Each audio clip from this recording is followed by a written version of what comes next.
Chapter 26, Question 1. What impact did World War II have on the colonies of Western European powers?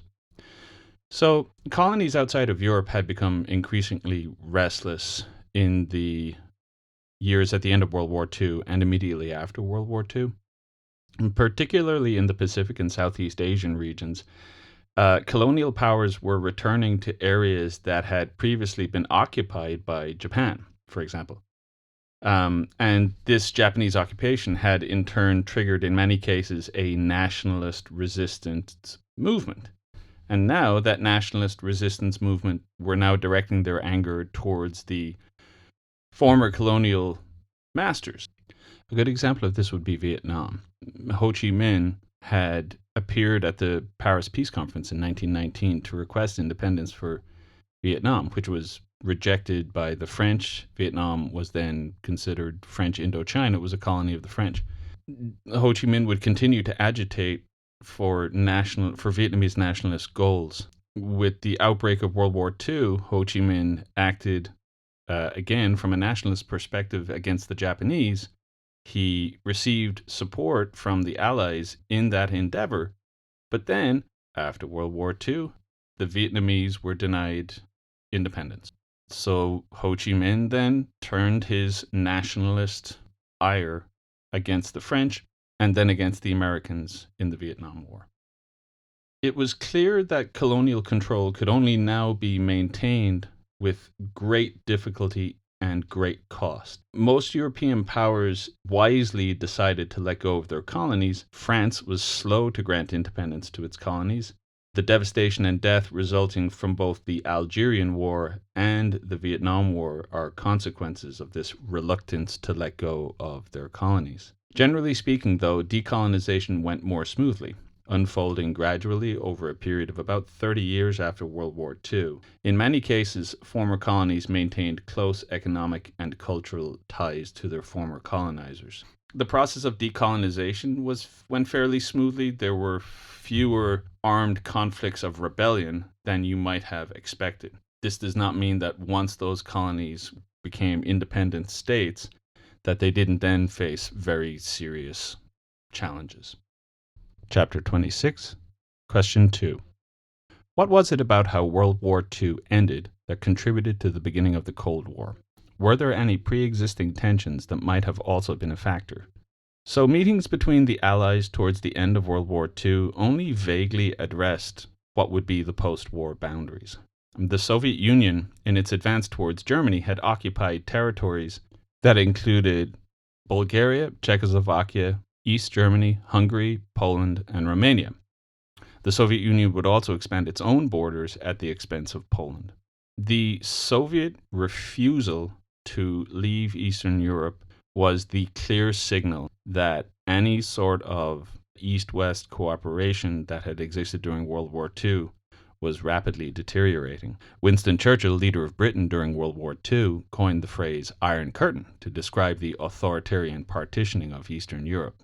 U.S. President Harry Truman was far less eager for smooth relations with the Soviets than his predecessor FDR had been.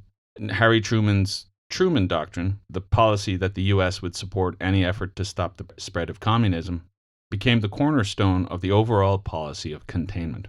The Truman Doctrine was put into its fullest effect with the Marshall Plan, a massive economic relief and redevelopment program designed to rebuild Western Europe so that it could more easily resist Soviet expansion or even the attraction of communism. What follows in the years to come after World War II are a series of diplomatic crises and proxy wars, with each side attempting to demonstrate its superiority over the other. It did not help that the recent history prior to World War II had sowed seeds of deep distrust. Prior to World War II and even during World War II, the Soviets had negotiated twice with Germans, once towards the end of World War I, and then they had a secret treaty, a secret negotiation called the Molotov-Ribbentrop Pact with Nazi Germany. It didn't help that the British had supported the anti-communist forces during the Russian Civil War of 1917 to 1922.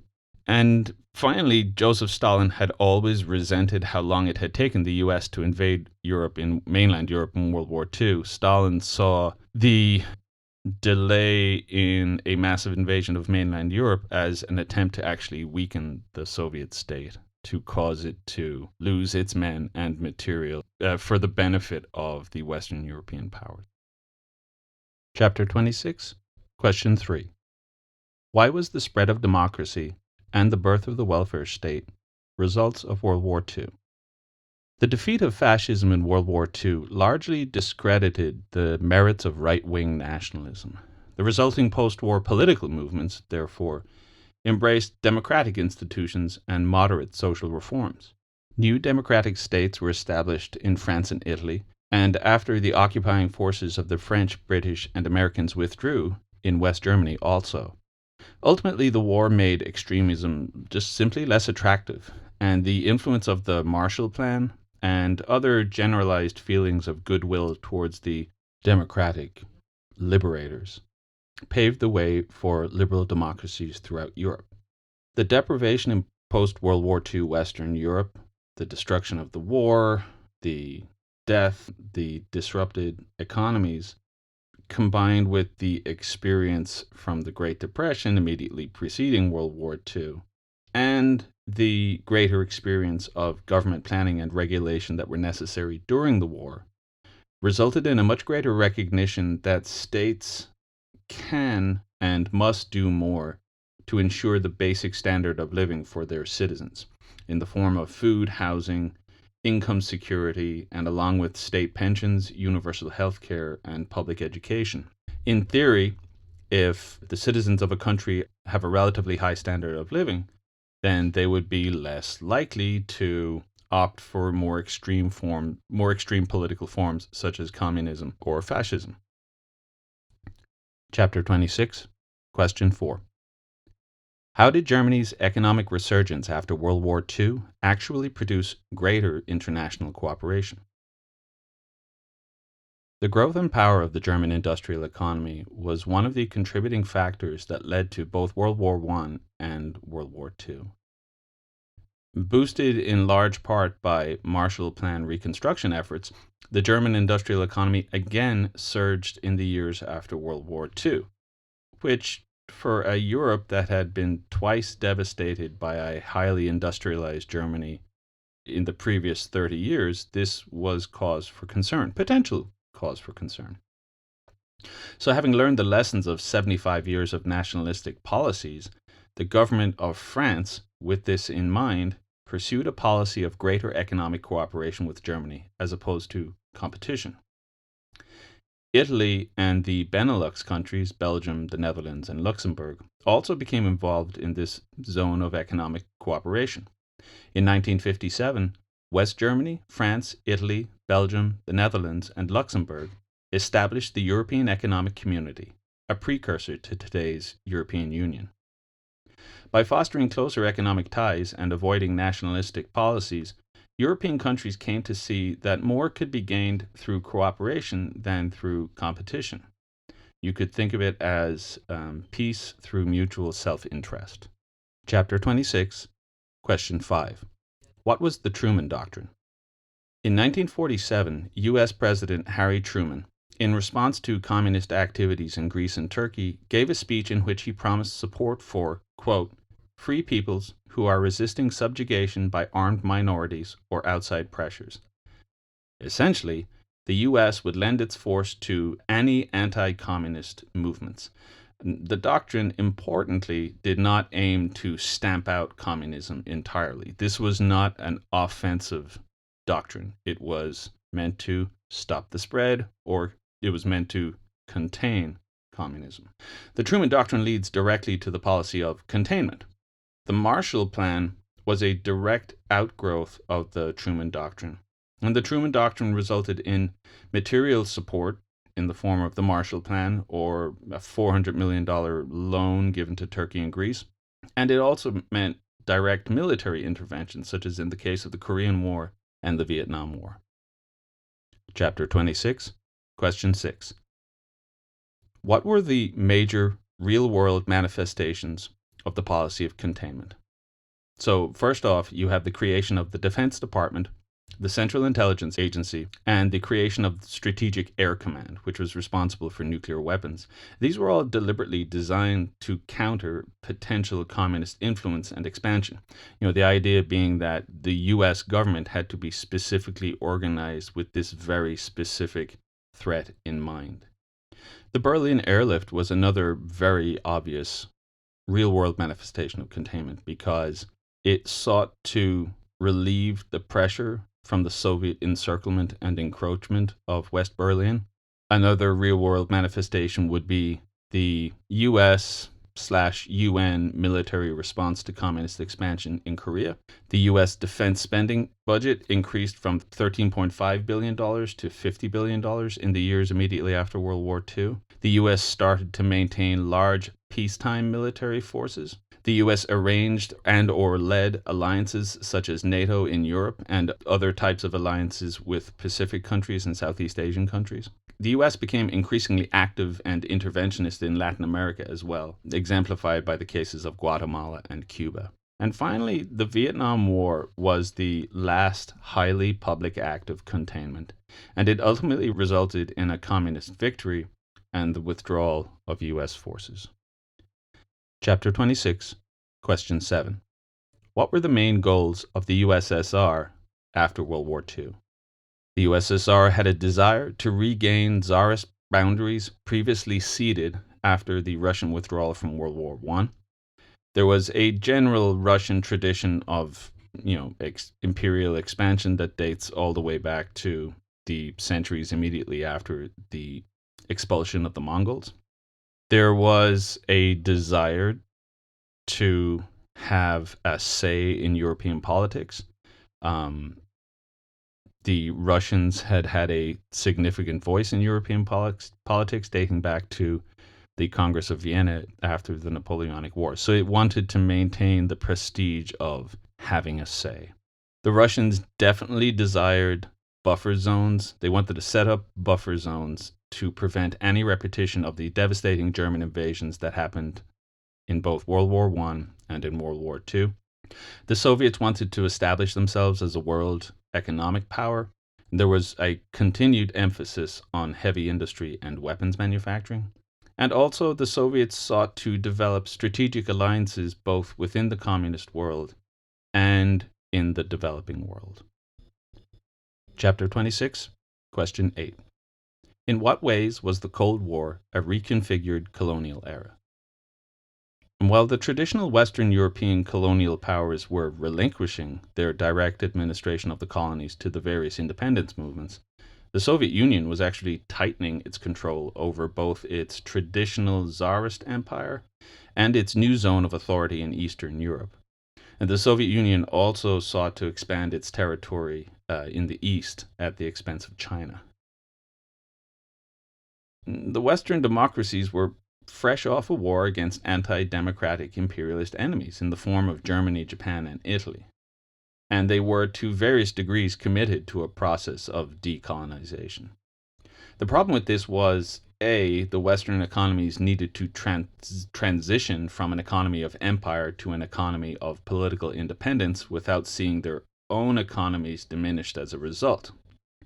And B, the Western European powers didn't want to leave an economic vacuum into which the Soviet Union could insert itself and assert its influence and authority.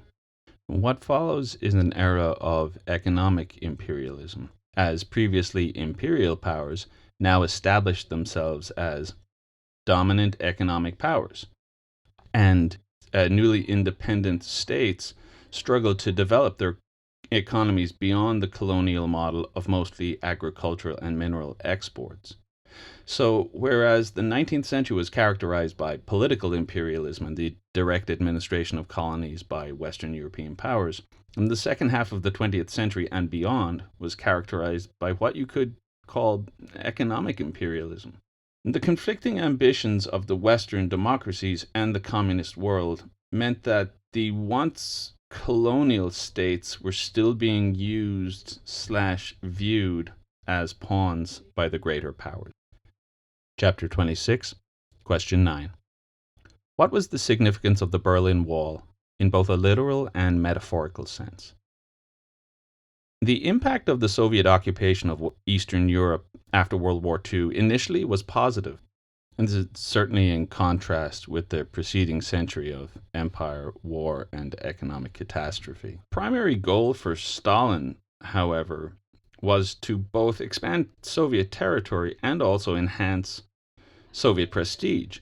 And the heavy-handed Soviet administration of its zone of occupation of post-war Germany and its later imposition there of a Soviet-style communist government led to a mass exodus of Eastern Germans to West Germany.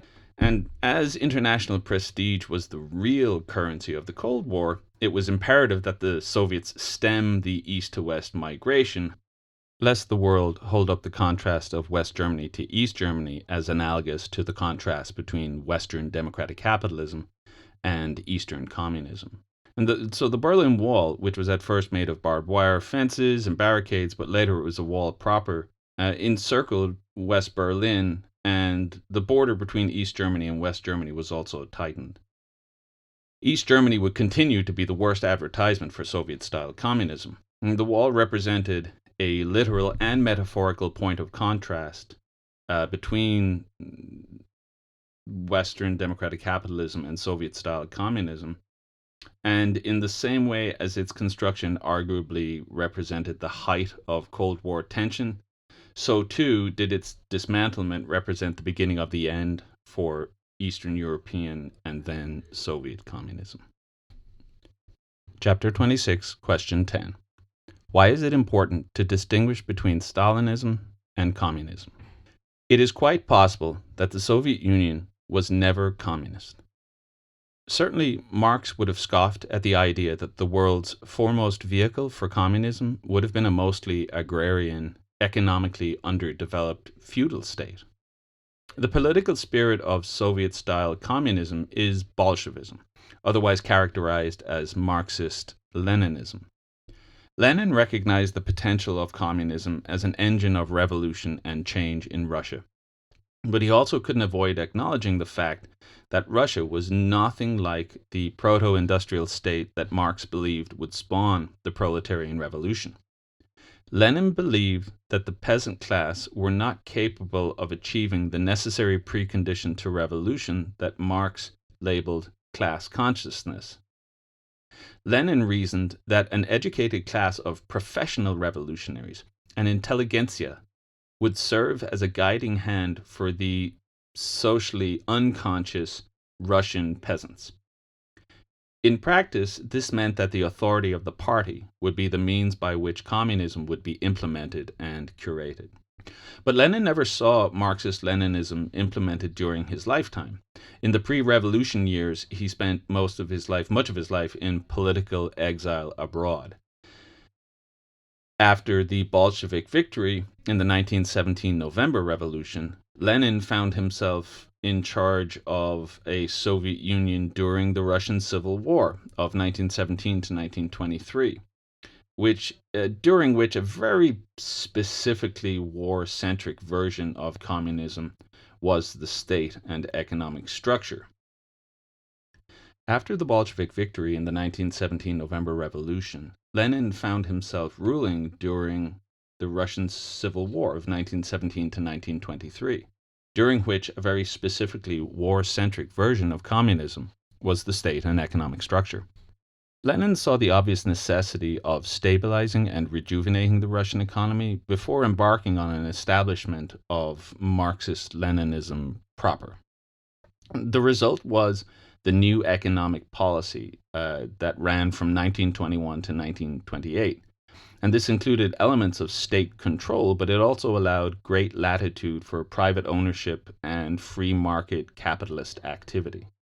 It was a necessary transitional phase from pre-revolution capitalism under the czars to what, ultimately would be the goal of communism proper. Lenin would die in 1924, however, and so it will never be known for sure what direction he might have taken. Lenin certainly did not leave behind a blueprint or plan of state organization that might have seen his vision brought to life after his death. In the wake of Lenin's death, Joseph Stalin worked swiftly to consolidate political power, achieving in a very short amount of time a level of absolute control that would have put the Tsars to shame. From this point on, we should label the dominant ideological framework of the Soviet Union not as Marxism or Marxist-Leninism or Bolshevism, but simply as Stalinism. Stalinism included extreme levels of industrial and agrarian collectivism, which aligns fundamentally with Marxist doctrine. This was only a secondary feature of Stalinism, however. The most significant elements of Stalinism were extreme levels of authoritarianism, the supremacy of the Communist Party, but also the complete subordination of the party to Stalin himself. Ultimately, the communism that most of the world became familiar with during the Cold War was really an autocratic, authoritarian, fascistic dictatorship, with an economic model of Marxist-Leninism peripherally attached. This could lead one to believe that the world has never seen Marxism and rather have come to associate that word with autocratic regimes rather than legitimate ideological representations. Chapter 26, Question 11.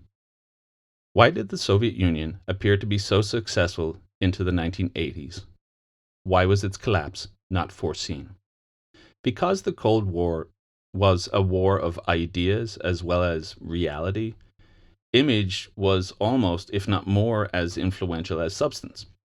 Soviet achievements in establishing absolute control over its citizens and its satellite states, its outward projection of technological and military competence/superiority, and its cultural achievements in sports and the arts all combined to present a facade of robust health. Much of this was due to the policy of détente pursued by Richard Nixon and his Secretary of State Henry Kissinger, which sought a normalization of relations between East and West. However, détente conferred upon the Soviets an equal status that it didn't deserve, and it ushered in a decade in which the Soviets projected success in non-critical areas while also giving it time to paper over the growing cracks in its system. The fundamentals of the Soviet economy meant that it could not keep pace with Western capitalist economies, and that disproportionate allocation of the state budget to the military would only delay the inevitable economic and thus political collapse. Simply put, all of the ways in which strength and success were measured during the Cold War were not the right metrics to be using. The outward representations of supposed strength were not as significant as the simple economic state of the Soviet Union. The health of the Soviet Union was not measured using the right tools or the right metrics. The underlying economic fragility of the Soviet Union was a ticking time bomb that now in hindsight we can see inevitably would have collapsed. Probably would have collapsed earlier were it not for the brief reprieve of détente. Might not have happened at all if the Soviets had moderated their economy in order to allow it to develop rather than putting increasingly disproportionate amounts of its state budget into its military.